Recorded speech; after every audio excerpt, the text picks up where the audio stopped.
Buenas noches. Hoy vamos a compartir un tema muy interesante, que es la relación que existe entre casos positivos versus la cantidad de pruebas que se han realizado aquí en Panamá. ¿Ok? Vamos a empezar la explicación repasando aquellos conceptos básicos que todos debemos conocer, simplemente para recordar lo básico. Todos tenemos presente que existe una población allá afuera, fuera de nuestros hogares, que tiene que salir a la calle a trabajar, a hacer el diario vivir. Y es importante que nosotros pues tengamos presente que una vez que nosotros salimos de nuestros hogares, formamos parte de esa población expuesta al contagio. Esa población, lógicamente, puede tener el virus que se va a estar manifestando en un periodo de 2 a 15 días. De igual forma, de ese grupo de población expuesta a diario, se están seleccionando un grupo de personas, ¿sí?, a las cuales pues se les realiza una prueba como tal, y esta prueba puede determinar si la persona sale positiva o no. Una vez realizada esta prueba y la persona al salir positiva, pertenece al grupo de personas contagiadas con el COVID como tal.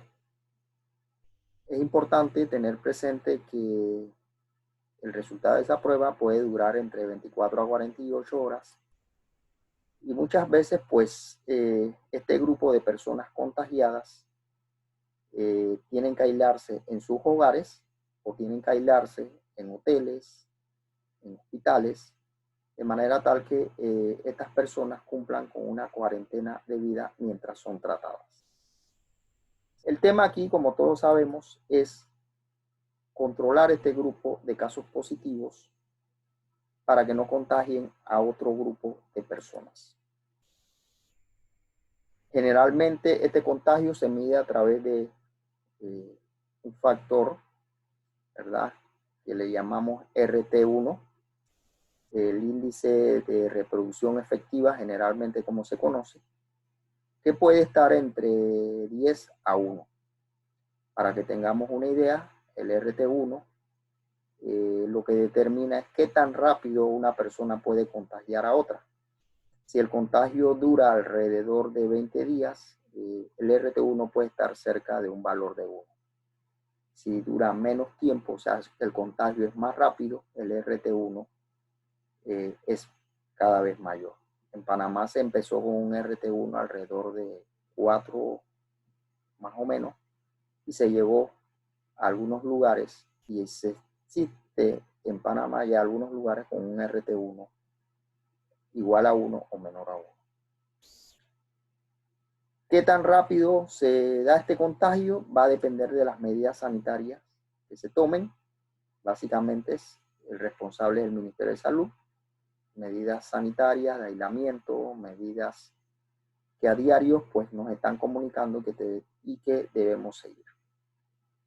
Lógicamente, toda esta cantidad de personas que se determinan positivos a través de pruebas se determinan a través de una muestra, que es lo que vamos a estar explicando. ¿Cómo se llega a esa muestra? ¿Qué es una muestra? Es una parte de la población, si quisiéramos definirla como tal. ¿Qué es la población? Es la totalidad del fenómeno que se estudia, de cualquier caso, ¿sí? En este caso, es determinar cuántos casos COVID-19 tenemos, esa población total afectada. Lógicamente, esa gran población es la mayoría. El tema es determinar el tamaño de esa muestra. Puede ser el 1%, el 2%, el 3%. ¿Cuál debe ser el tamaño de esa muestra? Es la pregunta, ¿sí? Y vamos a pasar a explicar cómo se llega a eso.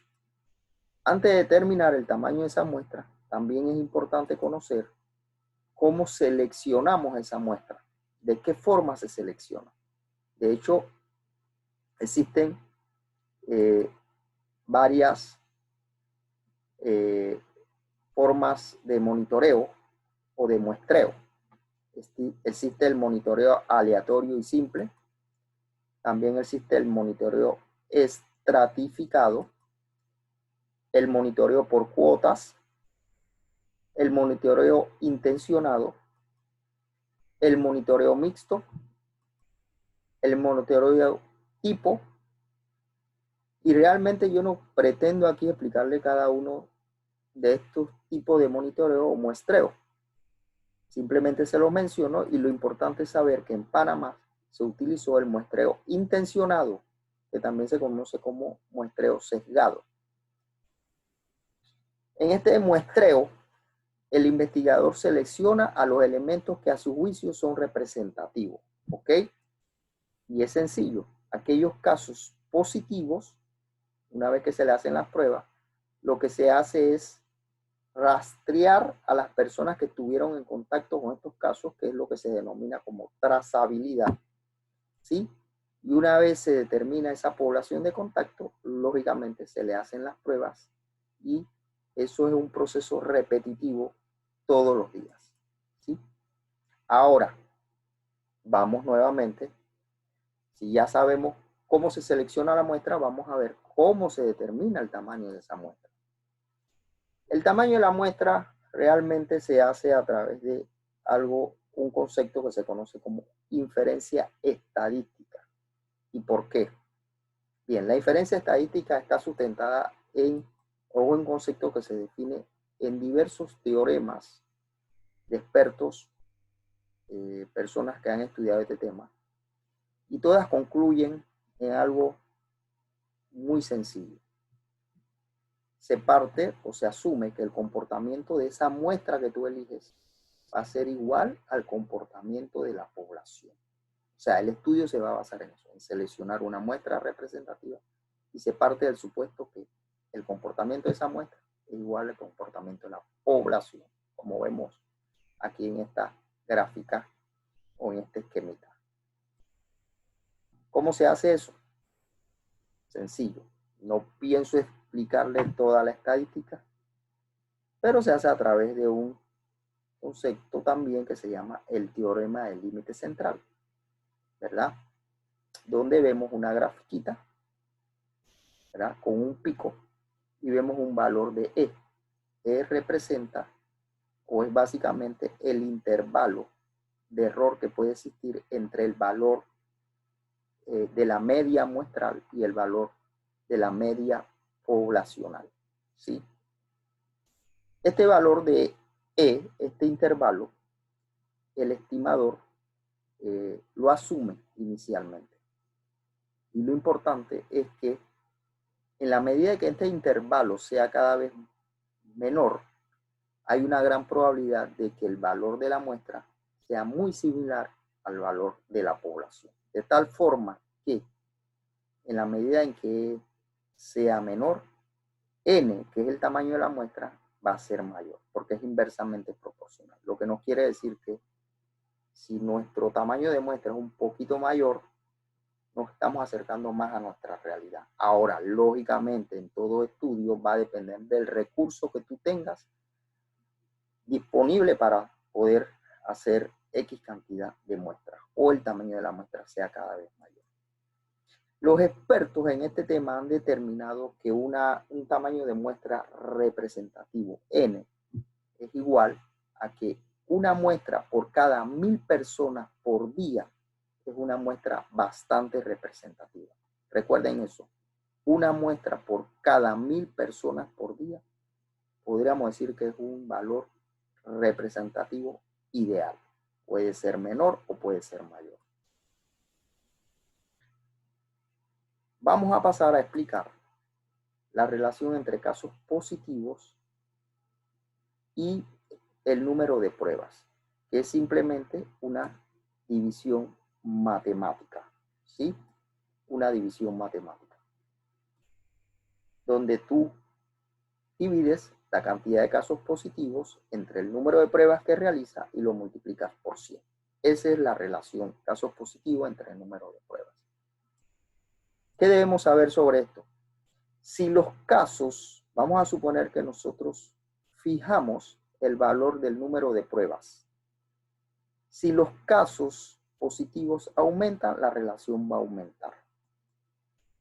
Si mantenemos el número de pruebas fijos, si los casos disminuyen, la relación va a disminuir. ¿Eso qué quiere decir? Que son directamente proporcionales. ¿Sí? Supongamos ahora que mantengamos el número de pruebas fijo. ¿Qué sucederá? Si las pruebas disminuyen, la relación va a aumentar. Y si las pruebas aumentan, la relación va a disminuir. ¿Sí? Entonces, ¿qué es lo importante aquí? Lo importante es que esta relación cada vez sea menor. ¿Sí? La relación entre casos positivos, entre el número de pruebas, debe ser menor. Se ha determinado que cuando esta relación se llega a un valor de 10% a 12%, estamos muy cercanos a un RT1 igual a 1 o menor a 1. ¿Sí? Esa es la meta. Bien. Importante que sepamos qué es lo importante de esta relación, porque vamos a ver su importancia más adelante. Vamos ahora a explicar qué sucedería si en condiciones ideales aquí en Panamá hubiéramos aplicado el concepto de una muestra representativa, lo cual es equivalente a, como dijimos antes, una prueba por cada 1000 habitantes por día. Si hubiésemos hecho eso, ¿verdad? Desde un inicio, en Panamá, en el país, se tuviesen que hacer 4.279 pruebas diarias. ¿Sí? O sea que el tamaño de nuestra muestra sería 4.279 pruebas diarias. Para Panamá Metro serían 1.698, Panamá Oeste 565, y así vemos los números que presentamos por provincia. En el caso de Colón serían, por ejemplo, 298 pruebas. En el caso de Herrera serían 119 pruebas diarias. Noble Google, 225 pruebas. ¿Sí? Eso sería desde el punto de vista ideal. Ok. ¿Qué hicimos? Yo lo que hice fue tomar la cantidad de casos positivos que se han determinado en Panamá, y eso hasta el día domingo, hasta el día 12 de julio, el domingo que acaba de pasar, que son 153 días de pandemia que tenemos, y agarré esa cantidad de casos que andaban por el orden de 45.663 casos, si más no recuerdo, y lo dividí en 353 días. Eso me dio 298 casos promedio por día. Lo mismo hice para cada provincia. ¿Sí? Para Panamá sería 180, Panamá Oeste 52. Ya vemos aquí en Los Santos que da un valor de 0 por la cantidad tan pequeña de casos que se han dado. En Herrera 1, en Chiriquí 14, en Boca del Toro 10, y así vemos pues el resto de los casos. Ahora, si yo agarrara esta cantidad de casos positivos y lo divido entre la cantidad de pruebas ideales que se deben hacer, lógicamente nos arroja, unos valores porcentuales bastante bajos, ¿verdad? Y si los analizamos, pues diríamos, wow, la cosa está muy bien. Todo cuadra, es menor a o cercano a un 10%, un 12%, ¿verdad? En el caso de Panamá andaríamos por 11, Panamá Oeste 9, Darién andaría por un 13, aunque no lo crean. Pero nuestra realidad no es esta. ¿Por qué? Porque la realidad es que hicimos menos pruebas al inicio y vamos a ver ¿qué sucede con este tema de cuántas pruebas se han realizado en el tiempo? También es importante esto que le acabo de presentar o que estamos viendo. ¿Por qué? Porque no hace sentido que yo estuviese realizando en Herrera, por ejemplo, 119 pruebas diarias cuando mi promedio de casos es 1. Lo mismo que en Los Santos, es 0. Si nos voy a Coclé serían 267 pruebas diarias y mi promedio de casos es 1. O sea, como que estaríamos desperdiciando el recurso. Eso es bien importante, señores. Eso es bien importante. El recurso hay que utilizarlo donde tú lo necesitas. En el caso de estas provincias, lógicamente las medidas sanitarias y los cercos sanitarios funcionaron y lógicamente hoy tenemos menos casos. Tenemos un poquito más de casos en Chiriquí, en Bocas del Toro, que se están tratando de controlar, y sobre todo en Panamá Metro y Panamá Oeste. Entonces, el recurso hay que utilizarlo donde mayormente tenemos los casos. Si nos vamos a Panamá Metro y Panamá Oeste, tendríamos que hacer 2.263 pruebas de forma ideal, ¿sí? Lo que representa básicamente el 80%. De la cantidad de pruebas, de las 4.000 serían prácticamente el 80% entre Panamá o Panamá Oeste. Ahora, la pregunta, ¿cuántas pruebas reales en promedio se han realizado en Panamá? Vamos a eso. Bien, en Panamá hemos realizado, ¿verdad? El número de pruebas realizadas en Panamá, si lo vemos por semana, los promedios semanales son de esta forma. Durante las primeras 4 semanas llegamos a un promedio semanal de 500 pruebas. Posteriormente fuimos aumentando el número de pruebas y entre la semana 8ª a la semana 13 estuvimos arriba de las 1.000 pruebas, llegando hasta 1.400 pruebas en la semana número 13, como vemos aquí. Luego, de la semana 14 hasta la semana 18, estamos arriba de las 2.000 pruebas diarias. Esta última semana, la semana 18, esta última semana que acaba de pasar, andamos por el orden de 2.858 pruebas en promedio semanal, ¿ok? Promedio semanal, lo cual es bastante bueno. Tenemos la meta de poder llegar más adelante a más de 3.500 pruebas, llegando a 4.000 muestras. Vamos a ver, o pruebas, vamos a ver qué es lo que sucede. En total tenemos 164.927 pruebas realizadas hasta el día 12 de julio, o sea, hasta el domingo. Bien, ahora veamos este número de pruebas, ¿verdad? Reales que se han realizado bajo un supuesto ideal. Vamos a ver qué sucede. Si yo tomo la cantidad de pruebas reales, 164.927, ¿sí? En 153 días de pandemia hasta el domingo, y divido los 164.000 pruebas entre 153 días, me dan 1.078 pruebas por día real. Ese es el valor promedio real. Ya yo sé que mi promedio de casos por día real es 298. Si yo hago la relación entre 298 casos y lo divido entre el número de pruebas, me dan 28% esa relación. En realidad, diariamente está un poquito más arriba, 30%, 32% en estas últimas semanas. Pero nuestro promedio o nuestra relación promedio anda por el orden de 28%.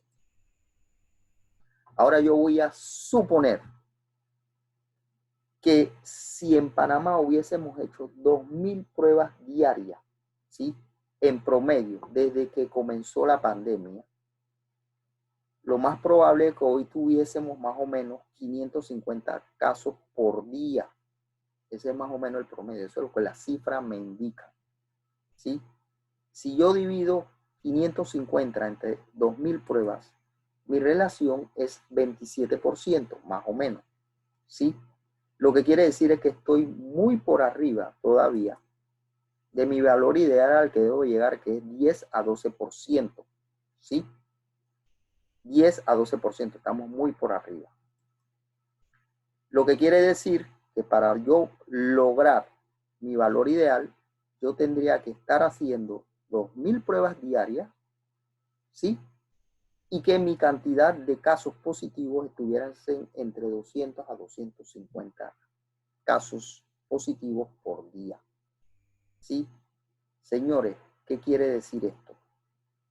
Que no es la cantidad de pruebas que yo haga necesariamente, para aquellos que pensaban que, o he escuchado que dicen que si hubiésemos hecho más pruebas, nuestra condición hoy fuera diferente. No, señores, nuestra condición no fuera diferente.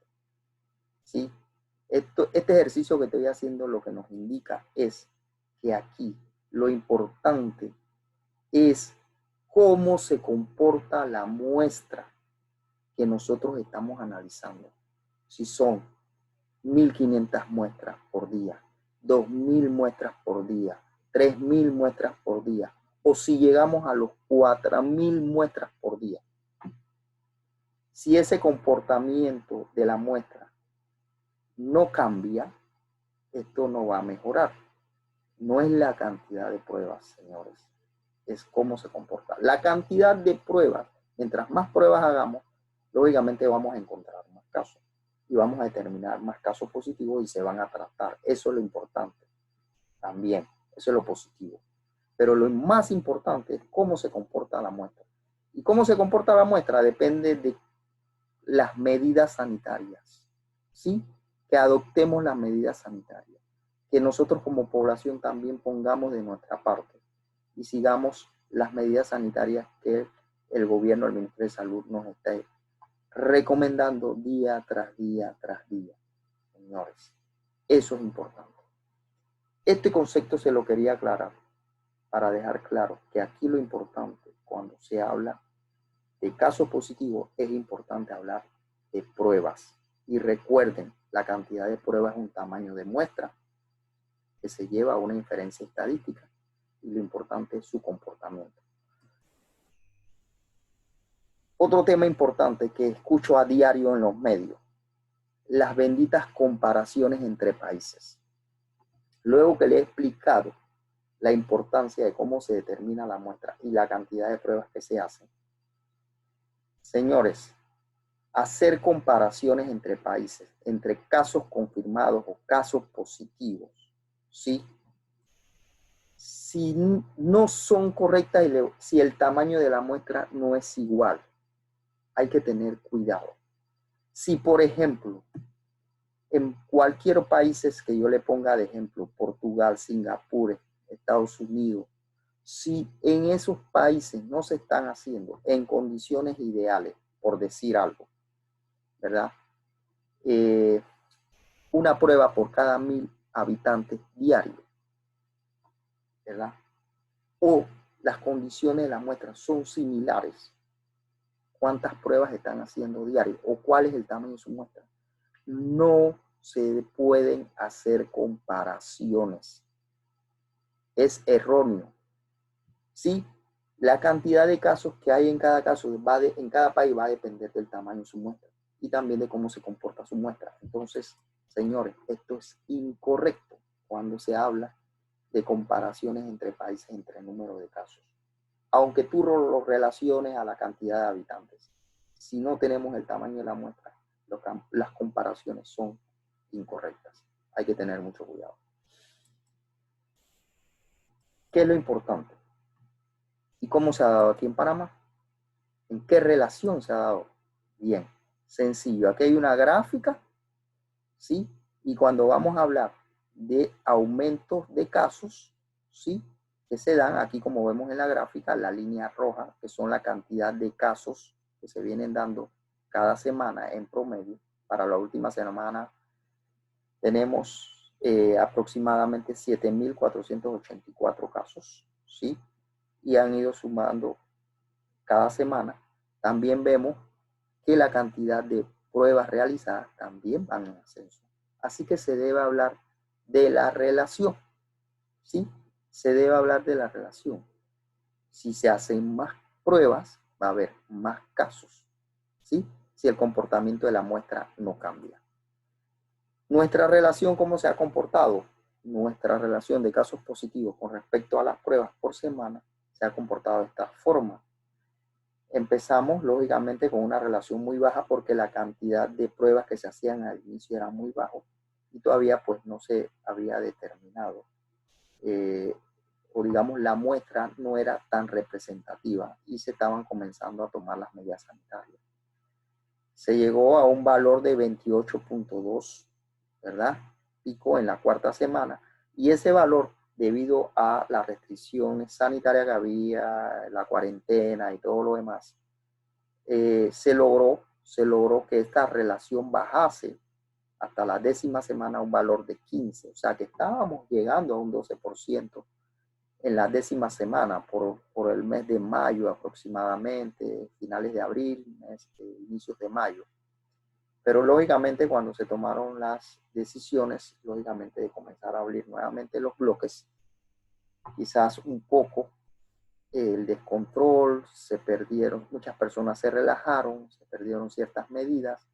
Lógicamente esto trajo nuevamente un incremento de la relación de casos positivos con respecto al número de pruebas.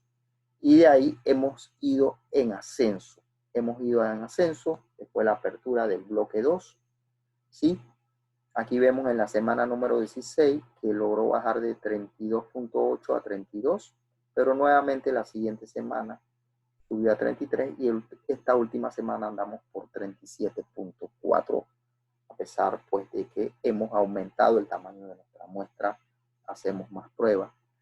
Lo que quiere decir que mientras la muestra no presente un comportamiento y esta relación no comience nuevamente a bajar, pues el RT1 que tenemos como meta, bajarlo a 1, nos va a costar un poco más de tiempo, ¿sí? Eso es lo importante. Señores, le quiero dejar este último mensaje. Dos cositas. No se puede hablar de aumento de casos si no se habla del número de pruebas realizadas. Es muy importante. Y recuerden por qué, se lo acabo de explicar. Y segundo,